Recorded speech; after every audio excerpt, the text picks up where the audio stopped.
Hey, it's MJ. In this another episode of our real life true story part 15 called Kalabaw. Magandang gabi, Miss MJ. Ako po si Nathan. Nangyari ito sa akin, ilang taon na rin ang nakalipas. Hindi talaga ako mapaniwalain sa mga kababalaghan, kahit na dito ako lumaki at nagkaisip sa probinsya. Para sa akin, kwentong bayan lang yung mga tungkol sa multo or aswang. Panakot lang sa mga batang sutil. Pero nagbago ang pananaw ko nang maranasan ko ito. November 16, 2010. 11 p.m. na yon kung di ako nagkakamali. Sa hindi malamang dahilan ay hindi ako makatulog noon kahit anong pikit ko at palig sa higaan ay wala talaga. Naisipan kong bumangon kaso hindi ko naman alam kung anong gagawin ko habang nagpapaantok. Balak ko sanang manood na lang ng DVD. Ang problema lang ay napanood ko na ang lahat ng mga balang nandoon. Ultimo, yung mga bala ni tatay na Ace Verhel at FPJ Movies. Sinubukan ko naman magbasa ng libro kaso hindi ko feel. Ilang page lang yata yung nabasa ko, kaso hindi ko maintindihan kasi lumilipad yung isip ko. Naisipan ko naman ngayong bumaba sa kusina at magtimpla ng kape. Tapos lumabas ako sa terasa para doon magkape. Hindi ko na binuksan yung ilaw doon. Sapat na yung ilaw sa loob ng bahay para magbigay ng liwanag sa terasa. Sinubukan kong maglaro ng snake sa cellphone ko. Nalibang naman ako kahit papano. Pero maya-maya lang, ay may narinig akong mga yabag sa kalsada. Nga pala Miss MJ, yung bahay namin ay sa katabi lang ng kalsada nakatirik. Kaya nga, ang pampagising ko sa umaga ay mga tricycle na dumadaan. Sobrang lakas ng mga yabag na naririnig ko, as in. Kulang na lang ay lumindol yung kung ano man ang naglalakad sa kalsada na para bang napakabigat.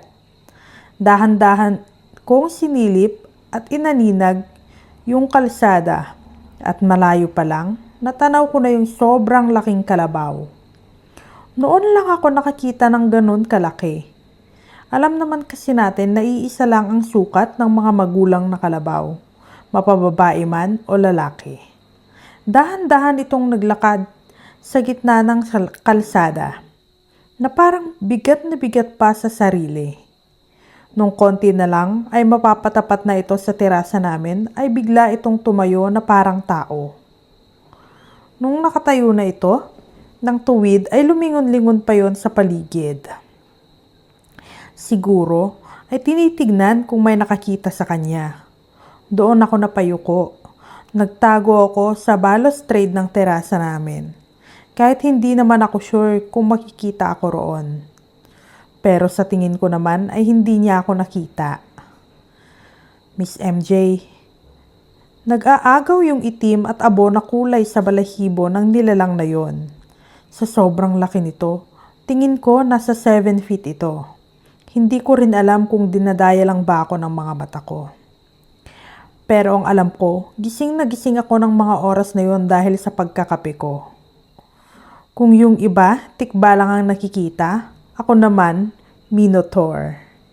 Nakakatawa kung iisipin kasi imposibleng pakitaan ako ng ganoon. Pero kung hindi yun Minotaur, ay hindi ko na alam kung ano yung nakita ko. Mabilis din itong nawala sa paningin ko. Hindi rin ako nakaramdam ng sobrang takot kundi kilabot. Natulala na lang ako at inumaga kakaisip. Wala akong pinagsabihan noon, Miss MJ, at ilang gabi ko ding iniisip kung ano nga ba talaga ang nilalang na yon. Ilang gabi akong panayang silip sa kalsada.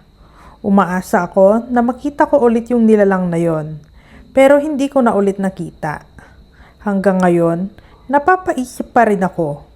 Weird, pero gusto ko ulit makikita ng ganoon.